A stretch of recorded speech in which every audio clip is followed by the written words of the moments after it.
The educator Dr. Maria Montessori once said, "The child developing harmoniously and the adult improving himself at his side make a very exciting and attractive picture." Welcome to Montessori Education with me, Jesse McCarthy, where we talk raising children and educating students while bettering ourselves right alongside them. Hello, everyone out there. Got a question for you. What led Maria Montessori to create a method of education? Like, what started it all? Now, I'm not asking in some kind of trivia way, like, oh, gotcha, or, how academics do. Let's go into the basement and go through the archives and just search for this.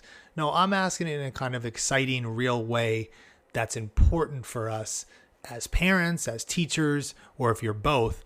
The answer to this question is actually super, super important for our work or just being with children. And I think actually being with ourselves. And Maria Montessori thought this question and the answer were very, very important herself.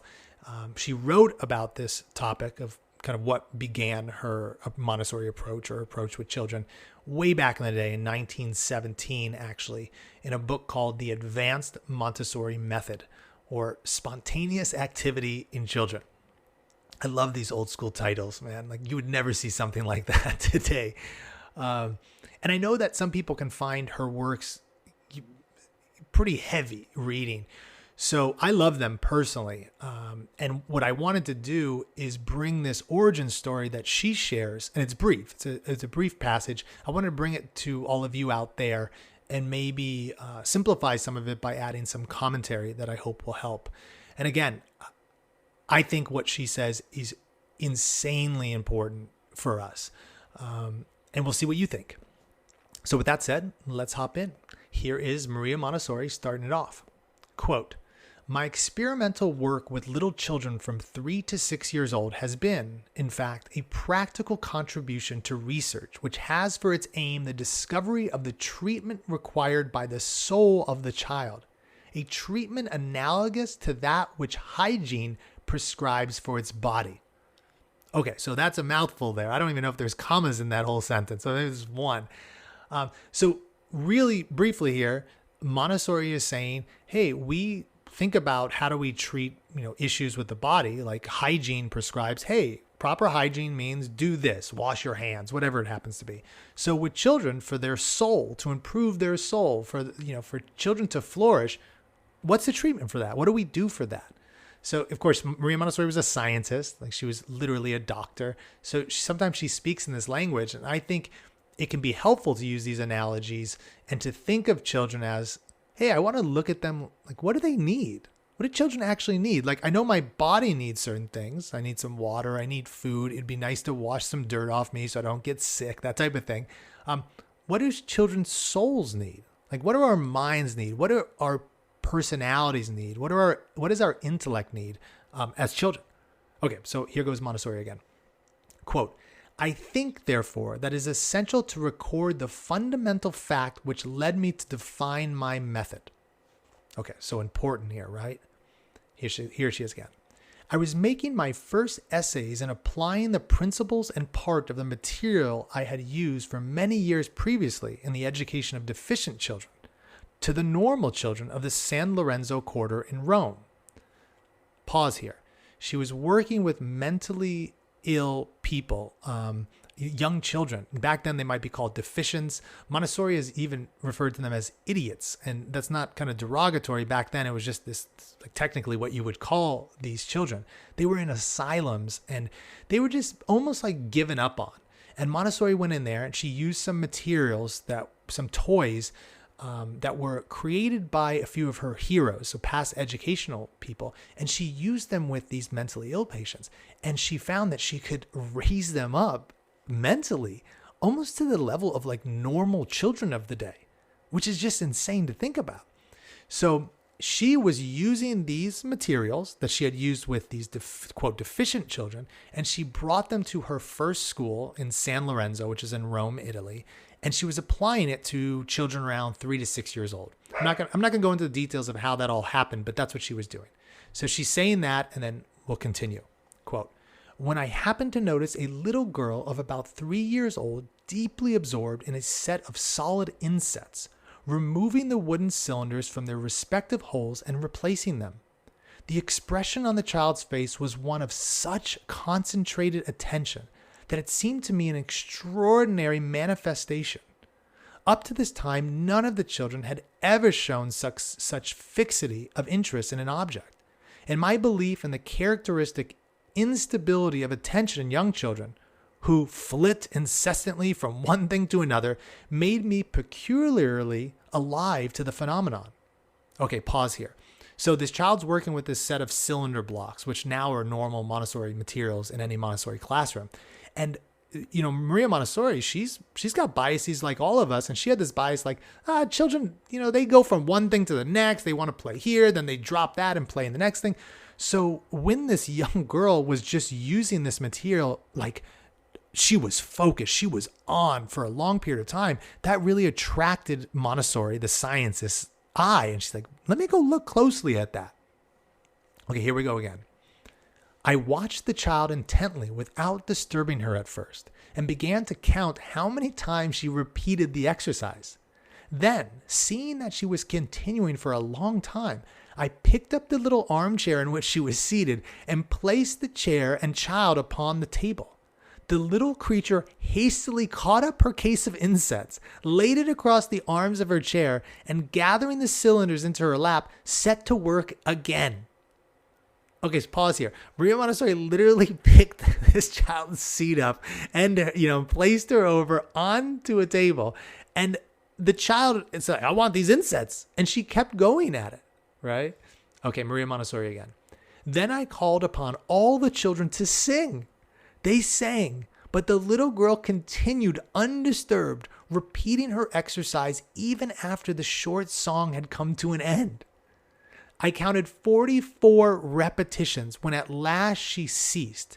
It was quite independently of any surrounding stimuli which might have distracted her, and she looked round with a satisfied air, almost as if awakening from a refreshing nap.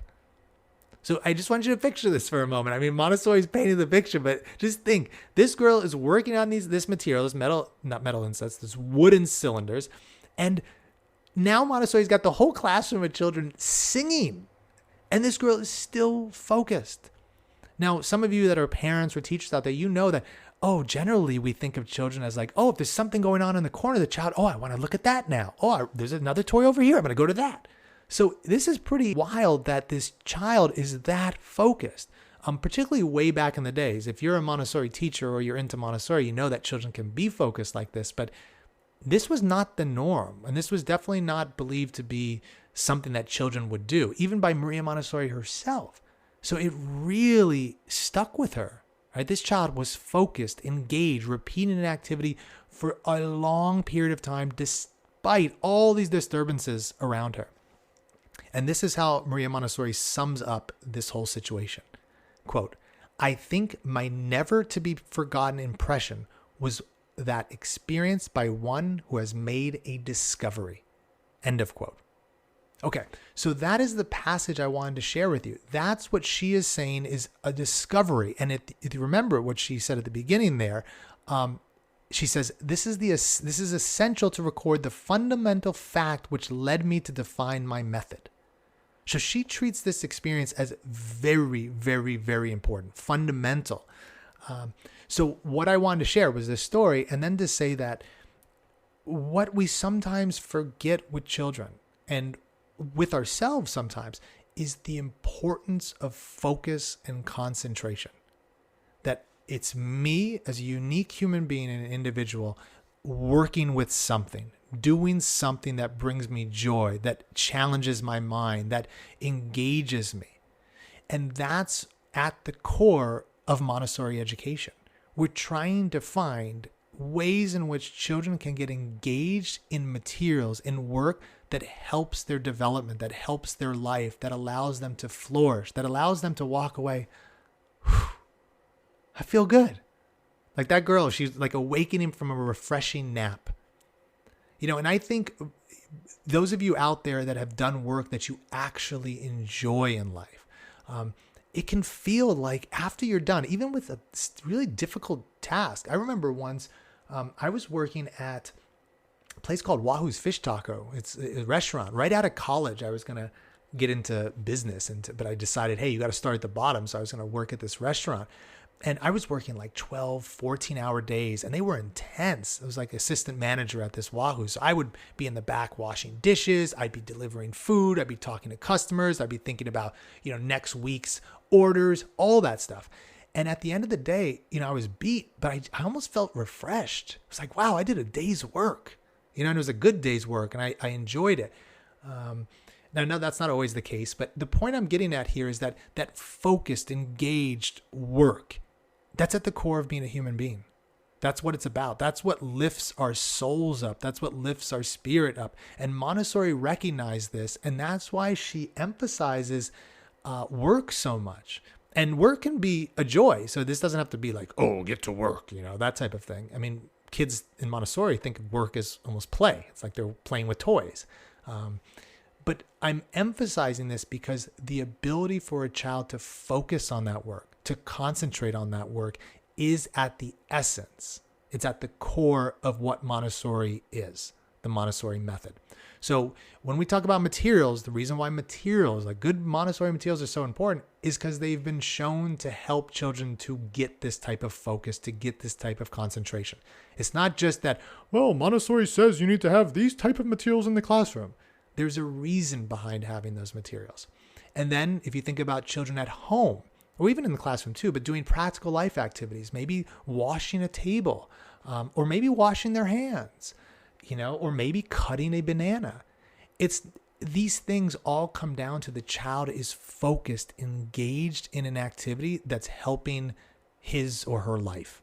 Man, I feel like I got kind of like passionate about all this, but I don't hear enough about focus, attention. And Montessori, I just love this passage because she's saying, this isn't just an important thing or something a part of Montessori. She is putting it as this type of concentration, this type of focus is the fundamental fact which led her to define her method. I mean, that's serious. That's big words coming from this woman. So that's it. I'm actually recording this the day before her birthday, which is August 31st. So wherever you're at, I hope you're enjoying your time. I hope you enjoy Montessori's birthday. If you do anything special for that, I really don't. I mean, I love Maria Montessori. I love the method. I think Montessori is the bomb, not only for children, but in life. But I don't do any kind of weird cultish stuff or anything like that on her birthday. Anyways, thank you for joining the show today. I hope you are subscribed. If not, get on that.